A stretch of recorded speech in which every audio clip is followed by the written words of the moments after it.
Hey, Nick. Hey, Thanks for coming by. thanks for having me. Yeah, I know that you're a Lean Six Sigma black belt. That's right. So just tell me a little bit about that and how it applies to operational, stuff and how it adds value to the business. Yeah, absolutely. So the biggest thing about Lean Six Sigma, you have to kind of look at it in two different segments. So you Okay. have the Lean side of things, and then you have the Six Sigma side of things. And you can get as crazy as you want with it, right? So the Lean side is a lot about operational efficiency, documenting processes, understanding one step to the next step. Where the Six Sigma side is really once you have those things established, it's really about kind of the statistical analysis and measuring things Okay. and understanding what you want your defect rate to be, or how many problems can you um, really control or try to improve, right? And so different businesses have different parameters, right? Yep. So coming from manufacturing, Right. I came from aerospace. Yep. Things have to be right every single time, Right. and they have to be right. Whether you're making 10 parts or you're making a million parts. Right. And so you have to understand how good of a performance your process is for that product, let's say. Right.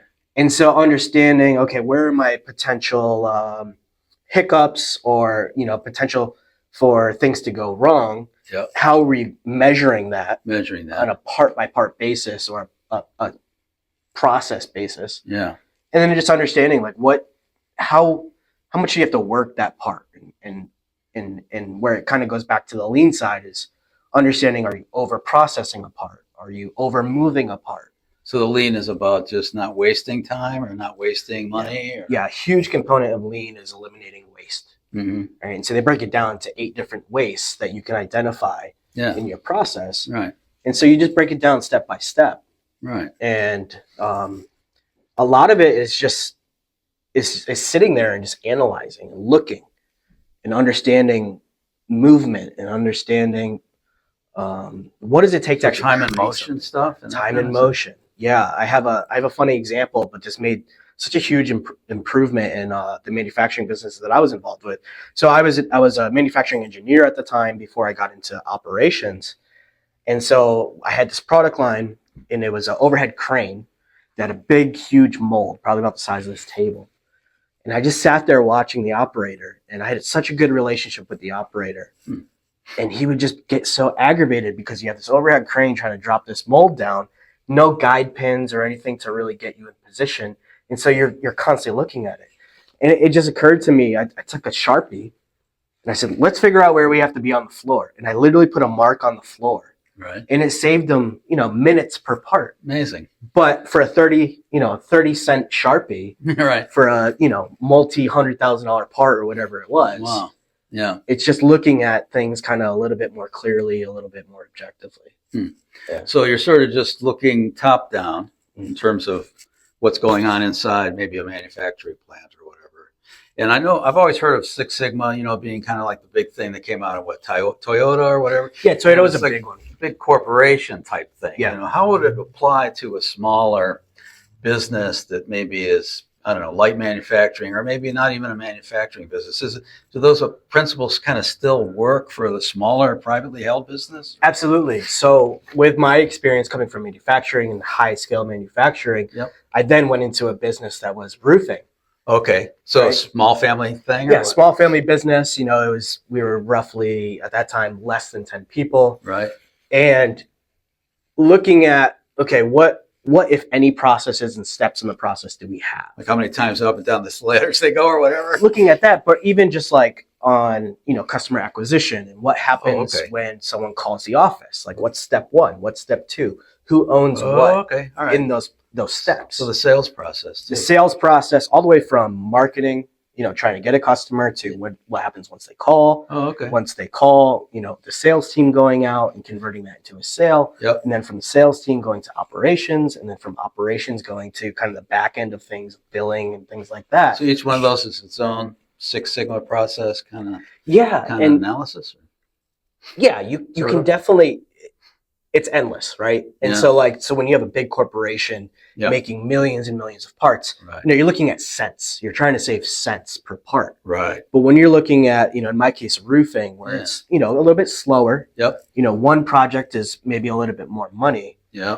You're trying to find, the 90% of things. Right. Whereas a big corporation is looking at that, trying to squeeze that Because they've got 10%. such volume. Huh? Yeah. So for a smaller business, Yeah. there's such huge opportunity of just slowing down and documenting. And so like when you get into the statistical side of things, Right. what I implemented was some really basic just measurements. And when you think of measurements, you can kind of relate that to KPIs. A lot of people kind of hear the word KPI. Key performance indicators, right? And so it's like, okay, one, we have to decide what do we want to measure? And then two, what are our parameters, right? And so you can kind of think of... So how'd you do that with the roofing company, for example? Yeah. So I think of it in terms of football. Okay. So you're trying to kick a field goal. All right. Right? You have your left goal post and your right goal post. Yep. As long as it's in between, you're good. Yep. And so understanding maybe your left side is what's your lower limit and your right side is what's your upper limit. Right. And as long as you know that you're in between here and here, you're good. Good so enough. You can look at maybe profit margin on a job. As long as you know you're between here and here, you're good. Or how quickly you get a job completed. As long as you're between, let's say, 7 and 10 days, you're good. Cash flow is good. Yep. But as soon as you hit 11 days, okay, we have a problem there. Yep. Okay, as soon as you get things going too fast, okay, we have potential risk because maybe we're moving too fast.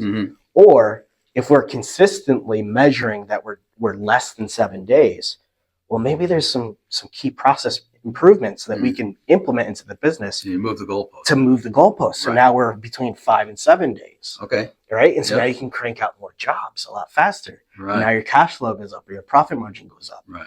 So it's just implementing. It doesn't have to get down to the Six Sigma level where you're, 1 in a million, 1 in 10 million, defects. Right. You're 1 in 10. Right. Let's make sure we don't have problems 9 out of 10 times. Right. And so it's identifying where and how much effort that you need to put in. But any small business can do some basic process control. So where do you start? Like just documenting the way they do stuff now? Try to like build what the base case is. I don't know, if you'd say on the sales side, a lead comes in from the website or whatever, and then, Joe or Susan, calls the lead, or, they send out materials or, whatever that process, you just try to figure that out first and then see where you can start to, make it more efficient. Yeah. So there's kind of two different cases here, right? Yeah. So there's the one case where it's a new type of role. Maybe it's not identified yet, and you have this thought of what it's going to look like. Okay. And so you lay that process out. You think, okay, I think step 1 through step 5 or step 1 through step 10 is gonna look like this. Right. And then you implement someone into that role. Okay. And it's like, okay, I as a leader in the business need to take a step back, allow that person to follow my basic guidelines, but listen to them and understand what's working and what's not working. And so then that we can change the operating procedure. Right. And a lot of times in smaller businesses that are just kind of rolling out, they don't even have them written down. They don't have them written down at all. Right. And it doesn't have to be hard. I mean, it could be pictures, it could be, just handwritten, but you got to have something somewhere. Right. As like, this is how we do this thing. Yeah, exactly. Right. And that helps so many ways in your business because when you're bringing in new positions, the risk is obviously you're spending a lot of time trying to find the right person and then train them. Right. But that onboarding process is so critical. Yeah. Because one, that's going to tell you if the person is the right fit. Right. It's going to also tell you if your process is the right process. Yep. And that's going to affect your bottom line. Yep.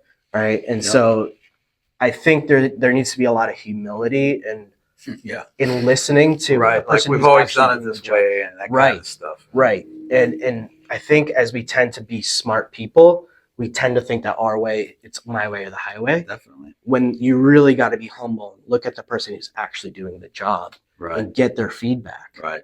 And reward that feedback. Right. And so there's psychology side of that where it's, what makes you happy, right? Is it acknowledgement? Is it things? Is it money? You're getting a motivation for the right. Where are you getting, like for me, like acknowledgement is good enough. Hey, Nick did a great job. But for you, it might be a $50 gift card. right? Something like that, where it's Yeah. just feeding into that because you Yeah. need to have that feedback. Yeah.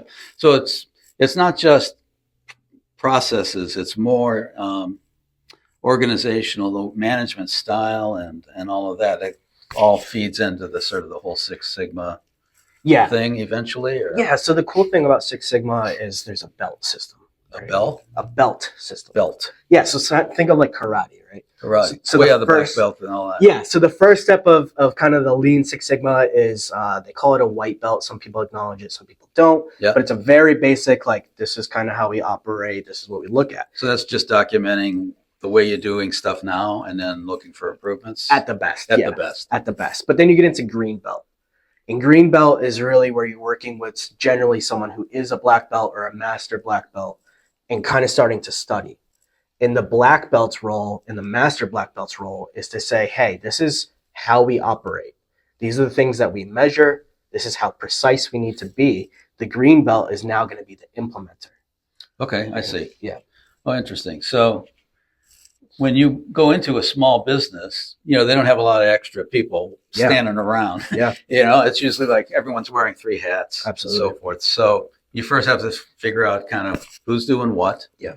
And then when you introduce like a new role, like the green belt, someone has to be the implementer. Who is that usually then management level, like the owner type person that has to take on that added role? Yeah. Or how does that typically, flow out over time? It's 100% begins with the culture.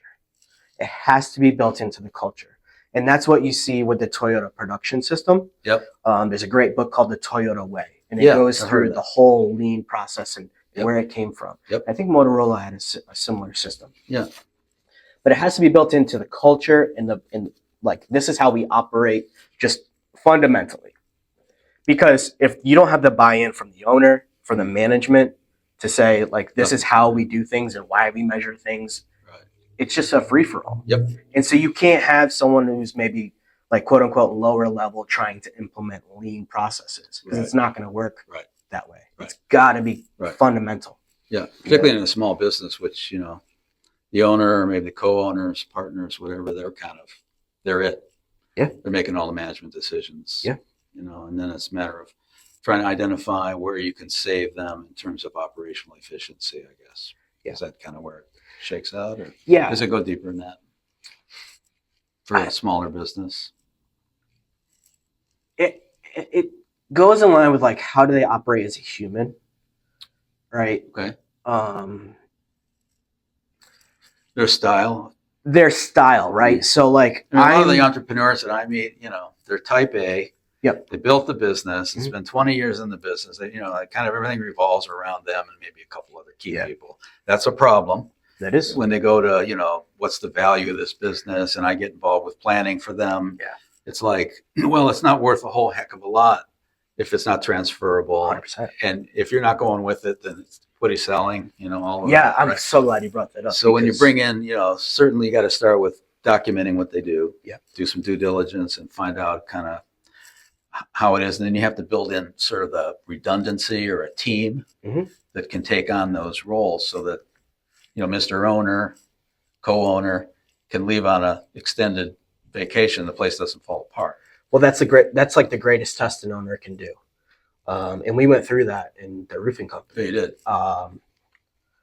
There was a lot of trust there. I worked for a friend of mine who trusted me a lot to run the business, and maybe naively, but things worked out where he went away. I think it was for 3 months. So your friend was the owner? Yeah. Yeah. He went away for like 3 months to Europe. Yeah. And here I am just like trying to operate this business. I was really new into the business, but he had put you in the role where he put me in the role, but I had the personality for it. But before you were there, it was just him?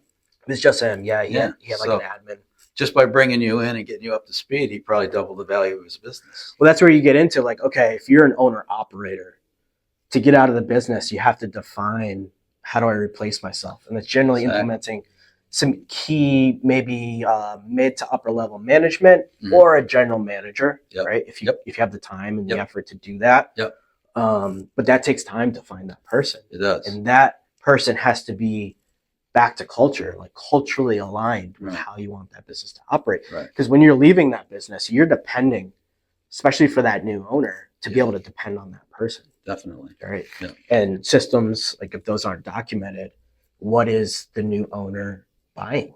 Right. They're buying potentially more than likely a job. Yeah. And a lot of Right. times you see that they're just buying themselves a job, a new, someone's buying whatever it is. Yeah. But, it's not really a value boost at all. You're just transitioning one person out of the chair and the other person in the chair. Yeah. What I'm hoping to do, with the team that we're building in terms of other specialists like you, is to bring talent to them so they can actually increase the value of that business. Yeah. Not just sell it to somebody else who's going to sit in their chair, but actually increase the multiples of the business. Yeah. So that, maybe someone's going to else take over that chair, of course, but you increase the ultimate intrinsic value of that thing significantly. Oh yeah. Absolutely. It's like you don't have a sort of cover. Seems like Six Sigma sort of covers a lot of sort of the general kind of coaching stuff that you see out there in terms of getting your management team aligned and things like that. Does it go down those paths, or is it more about your work in process type functions? I mean, how broad is the Six Sigma process? So a little bit of all of it. It is. Yeah, definitely. Yeah. So like as I saw in aerospace, right, it was a big company. Yep. Big money. Everything was worth $1 million. Like Yeah. it was just big money. Yeah. Right. So they have the opportunity to get people that are just engineers or just, numbers people. Right. Whereas a smaller business needs someone who can be the operator, but can also understand the basics of statistics and the basics of measurements. Yep. And the importance of doing that. Yeah. To just get those basics in. Yeah. Yeah. Right? So you actually really help the smaller business with creating what sort of would be the measurement, what metrics to use, how to measure stuff? Or? Yeah. Yeah. So I think I'm a little bit of a different case. Like how would a roofing guy know what to measure unless you told him, right? Yeah. Well, a lot of it is just sitting down and thinking, right? Okay. So I owned a small landscaping company for a few years of my life. Okay. And because I had studied TPS, Toyota Production System, I was like, how can I implement this into landscaping? Mowing people's lawns. Yeah, right. So what I would do is I would get an aerial map of the property. Okay. And I would identify, okay, here's where we're going to weed whack. Here's where we're going to mow. Here's where we're going to leaf blow. Here's where we're going to, do some other things. And so before we'd show up to a job, I'd have me and my guys look at that. And then I would actually keep track of the time that it took us to do that job. Yeah, that's awesome. With the goal of, okay, it takes us 30 minutes today. 6 months from now, or 3 months from now, I want it to be at 20 minutes. Yeah. Because you multiply that times whatever, 10 jobs a day. Right. Now I can fit another 5 jobs a day. Right. And now I'm just making the company more money. Right. Right. Right. And I'm building value into my employees because they're now thinking about efficiency. Yeah. Right. Right. Yeah. No, I mean, even a small business like that. Yeah. Can make a big difference. Yeah. I mean, if you're looking at, the basic of the basic of a business, landscaping is pretty much it, right? Anyone can go get a lawnmower and get out there and get going. Right. Thinking about the guys that are doing my lawn, it's like I don't know. I mean, they're in and out of there pretty fast. I guess. So they probably have done some sort of scoping it out and figure it out. Some of that, and some of that's pressure, right? Like, hey, you got to get 40 lawns done in one day. Right. Okay, you got no choice but to hustle. You're getting paid the same for the day, or however it works. And then I guess getting them closer together too. If you're doing my house, maybe like to do the guy across the street. Yeah, so that would be another so operational efficiency, right? Like, that was a big thing for me. How do I route? I was just having this discussion with a startup landscaping company. Yeah. How do you focus on getting more customers in one neighborhood versus being so spread out? Because that downtime and that uptime kills you. Yeah. So it's like, maybe you can offer the neighbor a better discount. Right. And so you don't have to travel 10 miles down the road or 30 minutes away. Right. You're just staying right there. Yeah. And then when it gets to fall cleanups, you're going from one yard to the next yard. Right. You're not just blowing my leaves into the other guy's yard. Exactly. Or it's like you don't have to worry. Like you can get a group now that works on 2 yards at one time. Yeah. You just all push it in the same way. Yep. And so that's another efficiency. So I mean, it's fascinating, and I think it's an underlooked area of value build. this sort of operational stuff for the smaller business. They just sort of think, well, this is the way we've always done it. They're looking to hire somebody to kind of just repeat what they're doing without thinking about how what they're doing is necessarily, good or bad. Yeah, and a lot of that, I mean, you have to even in service businesses. I've got a lot of contacts in like finance and tax and so forth, and I see CPAs. They're not very efficient the way they run their shops. You think they could, they're numbers people and everything, but when they look to hire someone, it's just they're hiring someone to kind of do it the way they've always done it without taking any look at maybe OCR scanning of documents or any of that stuff. They just discount it all. Yeah. And I think that's kind of human nature, maybe. I was just going to say, there's a lot of human aspect to that where there's discomfort. They're comfortable in how they do things already. It's tried and true. They're happy with the money that it makes. Yeah. When in reality, it's hard to train somebody, so they figure, I don't know, why waste my time training somebody? I don't know. I think what AI is doing right now, right, and what it's going to do in the next X amount of years. I mean, we've really seen OpenAI, ChatGPT 2 years ago. Yeah. And what it can do for efficiency in creating documents and automating emails and doing all this, organizing things for you, connecting, in your CRM, if you have one, like connecting things together, automatically uploading, doing all these things. It's like, okay, now you can start look at how do I improve my processes so maybe I don't have to hire another person. Absolutely. Or I can get a VA, or I can just become way more efficient myself. Yep. Or what I really see it being is like what took you 40 hours to do before. Right. Can you get it done in 30? Right. And it doesn't mean that you still have to work 40. Like the best thing that you could ever do is make the same amount of money or more and work less hours. Right. Exactly. Right. Yeah. And a lot of us, we get so caught up in the day to day that we think we have to put that pressure on ourselves to work 40, 50, 60 hours a week. Right. It's like, man, my goal personally is like, how do I get 40 hours worth of work done in 20 hours? Right. Right. Where I'm only working 2 that's sort of my motto. I didn't make it up. I heard it from somebody. I thought it was great. Is true wealth is discretionary time. Yeah. When you think about it, it's exactly true what it is. If you get to the point where you have discretionary time, you've become wealthier. Yeah. And the more discretionary time, not that you're just going to sit on the beach and watch the business run on its own. That's ridiculous. But you can definitely move in that direction. Yeah. With any business by making it more efficient, and you're just freeing up time. Now that time could be going into building it bigger, or just giving yourself that personal kind of wealth of that extra time. Yeah. I mean, why are you building a business, right? Generally Most people to change the trajectory of your family tree. Yep. They want to build wealth, have independence and freedom, not work for someone else. But how many people build a $5 million business, they net $1 million, but they're so trapped in their own business. Right. And so it's like, could you do 2.5 million and not be trapped? Right. Could you? Right. So Six Sigma sort of works in that direction. I mean, as a motivating factor, if you were to come to a smaller business owner and, here's my consulting business. This is what we kind of charge to come in and analyze things. We start out looking at your standard operating procedures and try to document and come up with measurement tools. Yeah. You have to show the return on investment, right? If they're going to pay you 30 grand or whatever, what am I going to get out of it? Yeah. So on a very basic level, it's what's my process? What is perfect? What does right look like? And how far can we deviate from, can we afford 10% being a little bit off and it doesn't affect our reviews, it doesn't affect our product, it doesn't affect everyone else. Right. And understanding that. So when you say what right is, how do you know what that right number is? You just sort of throw it out there as a stretch goal, or is it more mathematical? Is it more quantitative than that? Or?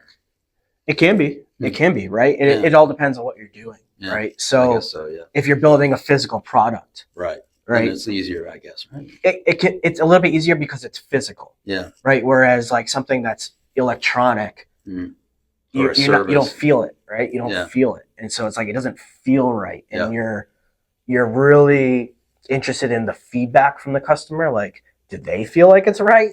Yeah. So what's right is the customer satisfaction levels and that sort of stuff. Yeah, and like that's where you kind of get into overproduction or overworking, where it's like, can you afford, if you gave 90% of what you can offer, and that customer is willing to pay the money and is very happy with it, why give them 100? Why? Well, yeah. Why do that extra 10%? Right, Because it's costing you money. It's costing you time. Yeah, there's and a maybe you're diminishing return. overworking it. Exactly, you're overworking it. Yeah. And just because you think that it needs to be this shiny, when it's really could be a little bit more dull, and you just saved 20 minutes per part or whatever it is, that adds up. Right. It's interesting. I mean, I never really thought about the big manufacturing processes applying to the types of companies that I work with. Yeah. But, I'm starting to think it does more and more. Yeah. There's a lot of coaches out there that will go in and do, team leadership stuff. And, and it's like, it doesn't seem like the return on investment's all that good. It's hard to measure it. It's hard to get people bought in. Yeah. Right. To force someone to have. And how do you measure the improvement other than maybe some goodwill and some soft stuff, like when people are getting along, they're not arguing as much or whatever, So you can sort of see that, but it's not really a measurable thing. Yeah. What I'm hoping to do as much as possible with, within the network of value add type specialists like you and, whatever discipline it might be, CFOs and stuff like that, is really measure it. Yeah. And then you can justify, what you're charging the business owner for this consulting. And then as you measure it over time, then you can really, they can see the rate of return, if you will, on that. Yeah. And then they stay engaged. They don't just say, we tried that, we did the team building thing. We put everybody, in a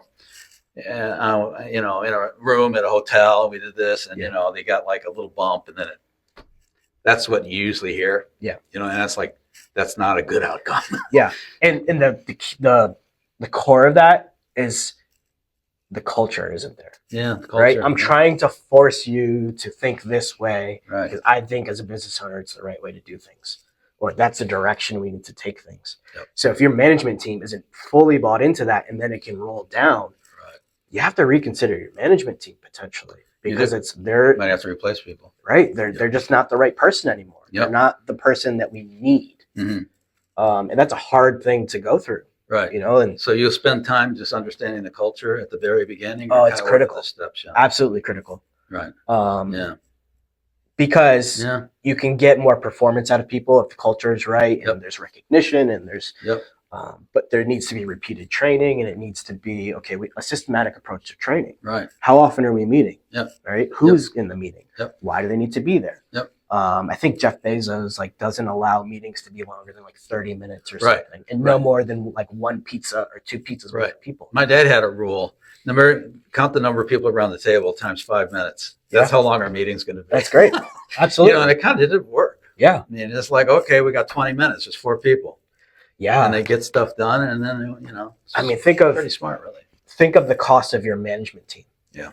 Every person, especially in our area, if they're not making $100,000 a year, they're looking for something else. Right. So you got 5 managers in there. That's $500,000 a year that you're paying someone, and you're wasting hours, potentially half of their day, for day after day after day on what? On let's circle back. Yeah. And we're not getting anything done. Right. Right. That management team is an overhead cost. Yeah. They're not putting the work into the actual process or the part or the service that is actually making the money. Right. So if you're wasting their time, you're taking money out of your pocket as an owner. No question about it. Absolutely. Yeah. So what I like to do is I like to come in and just hang out.